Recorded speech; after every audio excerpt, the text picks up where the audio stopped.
നമുക്കറിയാം, നമുക്ക് ഇതിന്റെ സ്വഭാവം നന്നായി അറിയാം. അതാണ് ചാടുന്ന് പറഞ്ഞ്.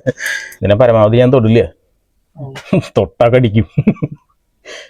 അപ്പോൾ നമസ്കാരം കുട്ടികളെ. ഞാനിപ്പോൾ നിൽക്കുന്നത് നമ്മുടെ തൃശ്ശൂര്, സ്ഥലത്തിൻ്റെ പേര് മറന്നു, മുളയത്താണ്. അപ്പോൾ ഇവിടെ സംഭവം എന്ന് വെച്ച് കഴിഞ്ഞാൽ ഇപ്പോൾ ഏതാണ്ട് രാത്രി ഇപ്പോൾ ഒരു 11 മണിയല്ലേ, ഇപ്പോൾ 11 മണിയുണ്ട്. അപ്പോൾ സംഭവം ഒരു ഓട് വീടാണ്, പഴയൊരു തറവാടാണ് എന്ന് വിശ്വസിക്കുന്നു, ആയിരിക്കും. ഇവരുടെ വീടിൻ്റെ ബാക്കിലാണ് ഞാനിപ്പോൾ നിൽക്കുന്നത്. ഇപ്പോൾ ഇവിടെ പ്ലംബിങ്ങിൻ്റെ പൈപ്പ് പോയിട്ടുണ്ട്. ഇതിൻ്റെ ഈ ഒരു ഗ്യാപ്പിൽ ആ ഒരു മൂലയ്ക്ക് ഒരു ചെറിയൊരു പാമ്പിരിക്കുന്നുണ്ട്. സംഭവം ചുവർപ്പാമ്പാണ്. റസൽ സോൾ സ്നേക്ക് എന്ന് പറയുന്ന പല്ലിയുടെ തല പോലെ ഇരിക്കുന്ന പാമ്പാണ്. അപ്പോൾ സ്വാഭാവികമായിട്ടും നമുക്ക് ഊഹിക്കാം ഇവരുടെ മെയിൻ ഭക്ഷണം എന്ന് പറയുന്നത് പല്ലികളാണ്. പല്ലീനെ ഇമിറ്റേറ്റ് ചെയ്യുന്നു, പല്ലീനെ ആകർഷിച്ച് പല്ലീനെ കാണുമ്പോൾ വന്ന് പിടിച്ച് ഭക്ഷിക്കുന്നൊരു പ്രത്യേക തരം ഒരു സ്വഭാവമുള്ളൊരു പാമ്പാണ്. മാത്രമല്ല ചുവർപ്പാമ്പ് സ്വാഭാവികമായിട്ടും എൻ്റെ വീഡിയോ കാണുന്നവർക്ക് എല്ലാവർക്കും അറിയാം, നമുക്ക് അങ്ങനെ പെട്ടെന്നൊന്നും കയ്യിൽ എടുക്കാനായിട്ട് ഭയങ്കര ബുദ്ധിമുട്ടാണ്. കാരണം വിഷമില്ലെങ്കിലും നല്ല കടിയനായിട്ടുള്ളൊരു പാമ്പാണ്. അപ്പോൾ ദൈവത്തിനൊക്കെ ഞങ്ങളൊക്കെ കാര്യങ്ങൾ നേരത്തെ തന്നെ പറഞ്ഞിട്ടുണ്ടായിരുന്നു. അപ്പോൾ എന്തായാലും നമുക്കിനി റെസ്ക്യൂലേക്ക് കിടക്കാം. 2 എന്നുള്ളവർക്ക് ഡൗട്ട് ഉണ്ടായിരുന്നു, പക്ഷേ ഞാൻ ഇപ്പോൾ നോക്കിയപ്പോൾ ഒരെണ്ണത്തിനെ കാണാനുള്ളൂ. അപ്പോൾ ഓട് വീടായതുകൊണ്ട് തന്നെ ഇപ്പം എൻ്റെ വീടും ഓട് വീടാണ്. അപ്പോൾ ഈ ഓടിൻ്റെ ഗ്യാപ്പുകളിലൊക്കെ വളരെ കോമൺ ആയിട്ട് കാണുന്ന പാമ്പാണ്. പ്രത്യേകിച്ച് പേടിക്കാനൊന്നുമില്ല, ആരും പാനിക്കാവേണ്ട കാര്യമൊന്നുമില്ല. ഓക്കെ, അപ്പോൾ എന്തായാലും ഇവിടെ കുട്ടികളുണ്ടെന്ന് പറഞ്ഞു. അപ്പോൾ ഇവർ ഓൾറെഡി പാനിക്ഡാണ്. ഇവർ വെള്ളിക്കെട്ടനാണ്, ശങ്കൊരയനാണെന്ന് പറഞ്ഞിട്ടാണ് നമ്മൾ വിളിക്കുന്നത്.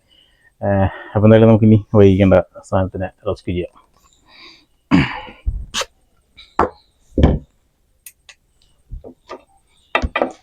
ഇരിക്കുന്ന സിറ്റുവേഷൻ ഞാൻ വേണമെങ്കിൽ ഒന്ന് കാണിച്ചുതരാം. ഈ ഒരു ഗ്യാപ്പിൽ ഇരിക്കുന്നുണ്ട്.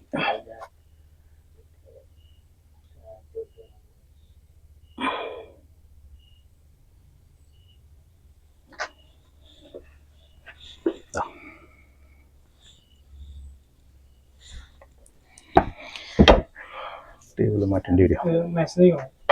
മേശ നീക്കണമെങ്കിൽ ഇത്തിരി പണിയില്ലേ, സാധനങ്ങളില്ലേ ഇതിനുള്ളിൽ.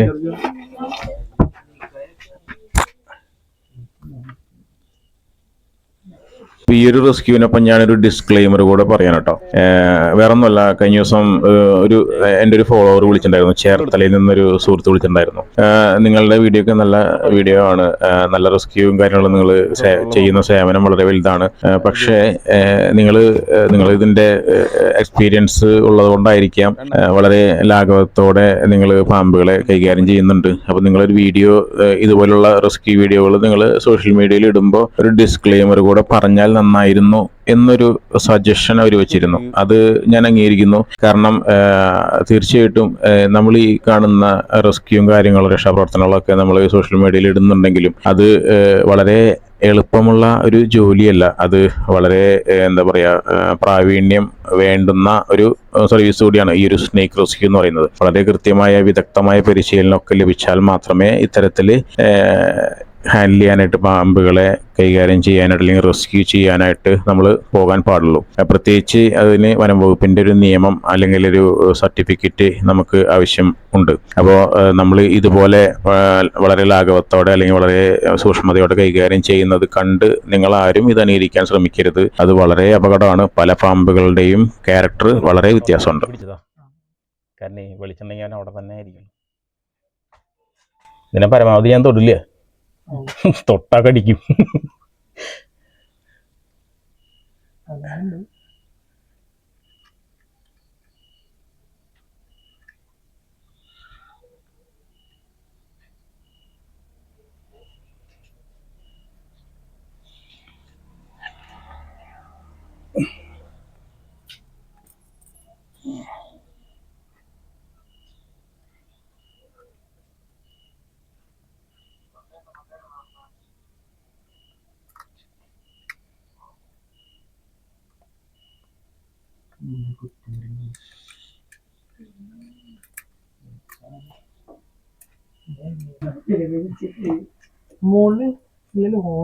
ഹോളില്ലേ ഇപ്പൊ പോരാ.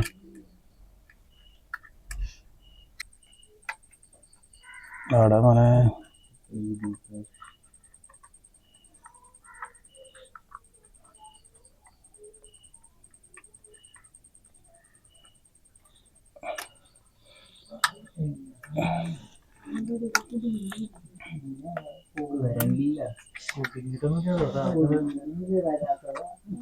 പുറത്തേക്കിറക്കാൻ ഒരു മടി നാണം.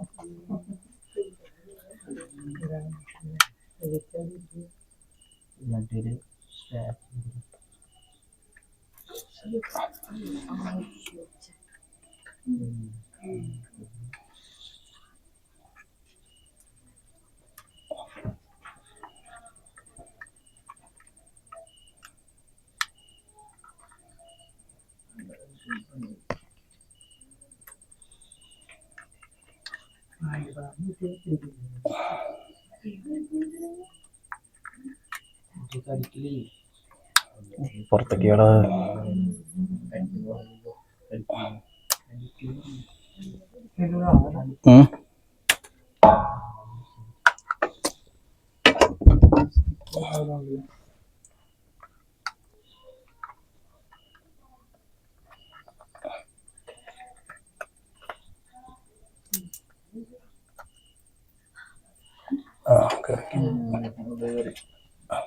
പുള്ളിക്കനല്ലേ കയറിയണേ. ചിലപ്പോ തിരിച്ചു വരും.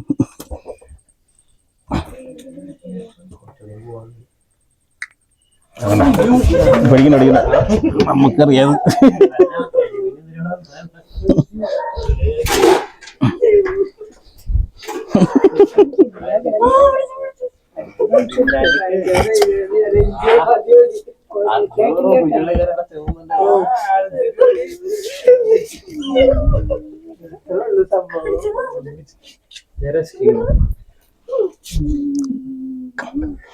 നമുക്ക് ഇതിന്റെ സ്വഭാവം നന്നായി അറിയാം. അതാണ് ചാടുന്ന് പറഞ്ഞ്. അപ്പോൾ സംഭവം കുറച്ച് സമയം എടുത്തു. വേറെ ഒന്നല്ല, ആ ഒരു ചെറിയ ഗ്യാപ്പിലായതുകൊണ്ട് അവിടെ നിന്ന് പുറത്തേക്ക് വരാനായിട്ട് ഇവർക്ക് സ്വതവേ ഒരു മടിയുണ്ട്. പിന്നെ ഉള്ളിൽ കയറി അങ്ങോട്ട് കയറി പോകുന്നതാണ് ഞാൻ പ്രതീക്ഷിച്ചത്. പക്ഷേ തിരിച്ച് ചാടി. ഭയത്തിന് മേശയുടെ മുകളിലേക്കാണ് ചാടിയത്. സേഫായിട്ട് റെസ്ക്യൂ ചെയ്തിട്ടുണ്ട്. അപ്പോൾ സംഭവം ചോർപ്പാമ്പാണ്. വീടിൻ്റെ അകത്തും വീടിൻ്റെ പുറത്തൊക്കെ വളരെ കോമൺ ആയിട്ട് കാണുന്ന പല്ലിനെ പിടിക്കാൻ വരുന്നൊരു പാമ്പാണ്. അപ്പോൾ എല്ലാവരും എന്താ പറയുക, ആരും പാനിക് ആവേണ്ട സിറ്റുവേഷനൊന്നുമില്ല. ഓക്കെ, അപ്പോൾ ഇന്നത്തെ ഒരു ചെറിയ വീഡിയോ അവിടെ വൈൻഡപ്പ് ചെയ്യണം. വീണ്ടും അടുത്ത വീഡിയോയിൽ കാണാം. It's me Joju signing.